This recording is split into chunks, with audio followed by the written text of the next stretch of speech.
সরকারের কিছু নিয়ম নীতি আছে, আমাদেরকে সেই সকল নিয়ম নীতির মধ্যে দিয়ে আমাদেরকে একটি কাজ শুরু করতে হবে এবং সেই নিয়ম নীতির অংশ হিসাবেই প্রথমেই পাইলট প্রজেক্ট করতে হবে। সমগ্র বাংলাদেশে 14টি জায়গায় বা 14টি উপজেলায় এই কাজ শুরু হয়েছে। এর ভেতরে এই মুহূর্তে প্রায় 37,000 নারী অংশগ্রহণ করছেন। আমাদের এই কড়াইল এলাকা, ভাসান্ত এলাকা এবং সাততলা, এই 3টি এলাকায় প্রায় 15,000 নারীকে এই কার্ডের সুবিধার আওতায় আজকে নিয়ে আসা হয়েছে।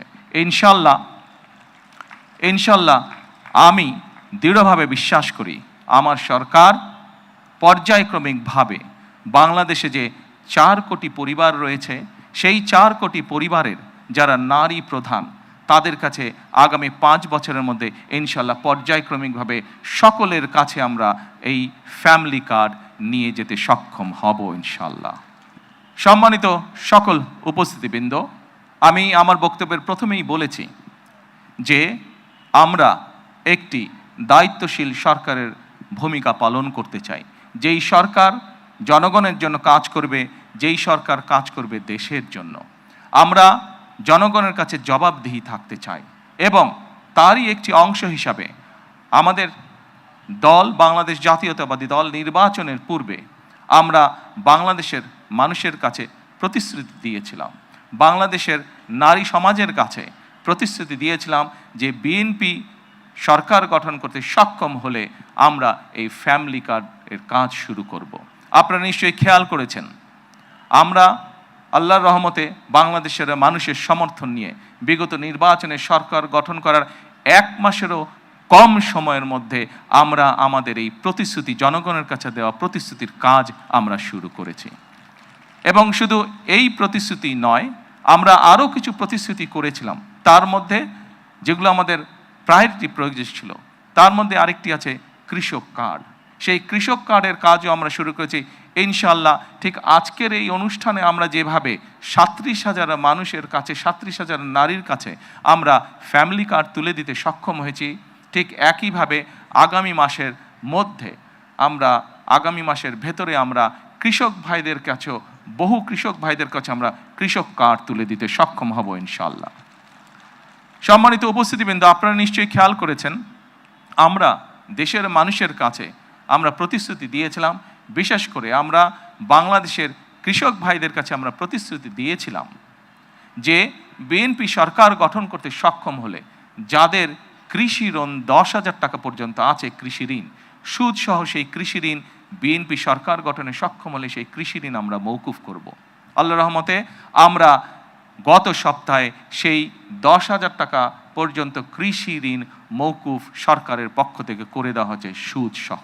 এইভাবে একে একে আমরা জনগণের কাছে দেওয়া প্রতিশ্রুতিগুলো, যেই প্রতিশ্রুতিগুলো পূরণের মাধ্যমে জনগণের ভাগ্যের পরিবর্তন হবে, যেই প্রতিশ্রুতিগুলি পূরণের মাধ্যমে, একটি সরকারের প্রতিশ্রুতি পূরণের মাধ্যমে দেশের ভাগ্যের পরিবর্তন হবে, জনগণের ভাগ্যের উন্নয়ন ঘটবে, সেই প্রতিশ্রুতিগুলো আমরা ধীরে ধীরে পর্যায়ক্রমিকভাবে যে কোনো মূল্যে পূরণের চেষ্টা করব। আজকে এই ফ্যামিলি কার্ড ব্যক্তিগতভাবে আমার জন্য আজকের দিনটি খুবই ইমোশনাল, কারণ এখানে আজকে যারা আপনারা অতিথি উপস্থিত আছেন, এখানে কিছু মানুষ উপস্থিত আছেন যাদের সাথে বিগত অনেকগুলো বছর ধরে আমি বসে বসে আমরা পরিকল্পনা গ্রহণ করেছি যে কিভাবে যখন সময় আমরা পাবো, সুযোগ পাবো, জনগণের সমর্থন পাবো, সেই ফ্যামিলি কার্ডটিকে আমরা বাস্তবায়ন করব। আল্লাহ তাআলা রব্বুল আলামিনের রহমতে আজকে আমাদের সেই দিনটি উপস্থিত, যেই দিনে আমরা আমাদের এই প্রতিশ্রুতি রক্ষা করতে সক্ষম হয়েছি। সেজন্যই আজকে আমার জন্য যেমন একটি ইমোশনাল দিন, আমি মনে করি আমার সরকার এবং আমার দল, বাংলাদেশ জাতীয়তাবাদী দলের জন্য একটি ঐতিহাসিক এবং একটি ইমোশনাল দিন আজকে। সম্মানিত সকল উপস্থিতিবৃন্দ, সম্মানিত সভাপতি সহ মঞ্চে উপস্থিত অতিথিবৃন্দ, আসুন, এই দেশটি আমাদের প্রথম এবং শেষ ঠিকানা। এই দেশের মানুষের প্রত্যাশা বর্তমান নির্বাচিত সরকারের কাছে অনেক, সেটি আমরা বুঝতে পারি।